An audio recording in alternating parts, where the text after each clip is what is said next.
এবারে তো দিল্লিতে প্রদর্শনী আপনি তো দেখলেন, কেমন লাগছে?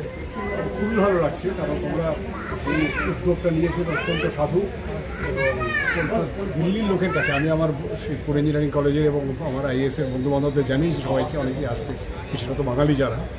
আমি চাইছি এটা আরও বড় হোক। তবে প্রথম প্রচেষ্টা হিসেবে এটা সার্থক, আরও লোকেরা আসুক, প্রচার হোক, এটা আমি চাই। এবং কী পরিশ্রম করে তোমরা এই কাজটা করে যাচ্ছ এবং কীভাবে এই জিনিসটাকে প্রিজার্ভ করতে হবে সেটা নিয়ে আমাদের চিন্তাভাবনা করা দরকার।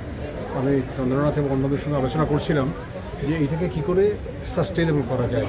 অর্থাৎ তোমরা একক আগ্রহে প্রচেষ্টায় করছো, তার প্রচুর মূল্য, কিন্তু এর পরবর্তীকালে কী করে এই জিনিসটা চলবে, এই অমূল্য সংগ্রহগুলি কী করে প্রিজার্ভড হবে, এগুলো ডিজিটাইজ করা যায় কিনা, এর জন্য সরকারি কোনো সাহায্যের প্রয়োজন পড়ে কি, দরকার আছে কিনা, এগুলো নিয়ে আলোচনা করতে হবে। সবাই মিলে বসতে হবে যাতে এই সাধু উদ্যোগটা আগামী দিনেও বহু লোকের মন প্রাণকে উজ্জীবিত করতে হবে।